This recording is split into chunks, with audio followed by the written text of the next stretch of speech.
حضرت جابر فرماتے ہیں کہ ایک دن حضور صلی اللہ علیہ وآلہ وسلم مسجد میں تشریف لائے اور فرمایا کہ میرے پاس حضرت جبرائیل علیہ السلام تشریف لائے تھے۔ آپ نے فرمایا کہ یا رسول اللہ، کوئی بھی بندہ اللہ کی رحمت کے بغیر جنت میں داخل نہیں ہو سکتا۔ اس کے بعد جبرائیل نے بنی اسرائیل کے ایک عابد کا واقعہ سنایا۔ بنی اسرائیل کے ایک عابد نے اپنے شہر سے الگ ہو کر صرف عبادت کے لیے ایک جگہ کا انتخاب کیا اور آبادی سے دور پہاڑیوں میں اپنا ایک ٹھکانہ بنا لیا۔ سب سے الگ، اور اس زمانہ میں رہبانیت بھی تھی۔ اہل و عیال اور تمام رشتہ داروں سے کٹ کر لوگ عبادتوں میں لگ جاتے تھے۔ لیکن اسلام میں یہ چیزیں نہیں ہیں۔ بیوی بچوں کے حقوق ادا کرو، رشتہ داروں کے حقوق ادا کرو، پڑوسی کے حقوق ادا کرو، سب کے حقوق کو ادا کرتے ہوئے اللہ کی عبادت کرو۔ تو پچھلی امتوں میں یہ تھا کہ اگر اللہ کا قرب حاصل کرنا ہو تو سب سے کٹ کر عبادتوں میں لگ جاتے تھے۔ تو جبرائیل نے حضور صلی اللہ علیہ وآلہ وسلم سے فرمایا کہ ایک عابد نے پہاڑیوں میں جا کر اپنا ٹھکانہ بنا لیا اور عبادتوں میں لگ گیا۔ اس زمانے میں لوگوں کی عمریں بھی بہت زیادہ ہوتی تھیں۔ وہ عبادت میں لگا رہا۔ اللہ تعالیٰ نے اپنے فضل سے اس کے کھانے کا انتظام کر دیا۔ پہاڑی میں ایک چشمہ جاری فرما دیا اور یہ ہوا کہ انار کا ایک درخت وہاں اگ گیا۔ جب یہ شخص عبادت سے فارغ ہوتا تو درخت سے ایک انار اتار لیتا اور چشمہ سے پانی پی کر پھر عبادت میں لگ جاتا۔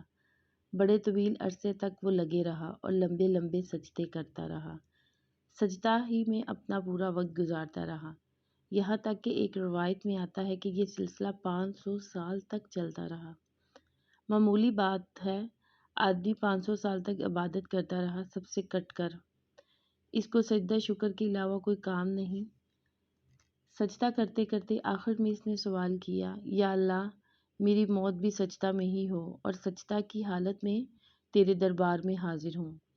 اللہ تعالیٰ نے یہ دعا قبول کر لی، اس لیے کہ مخلص تھا۔ اب آدمی ساری چیزوں سے کٹ کر اللہ ہی کو مخصوص بنا لے اور اپنی مراد صرف اللہ ہی کو بناتا ہے تو اللہ ایسے مخلص کی دعا فوراً قبول کر لیتے ہیں۔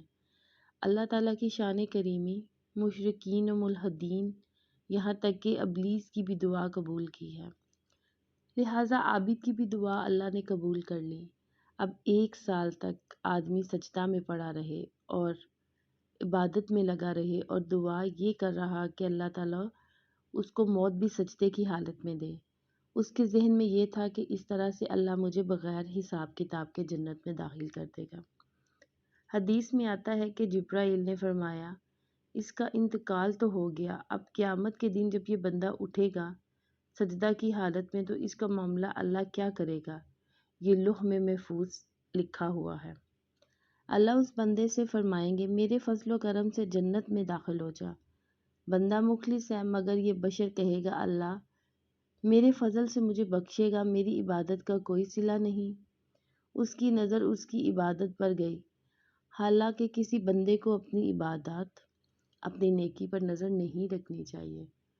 عبادت تو کرے مگر یہ سوچے کہ عبادت کا ہو جانا یہ توفیق الہی ہے، اس لیے کہ بغیر توفیق الہی کے کچھ بھی نہیں۔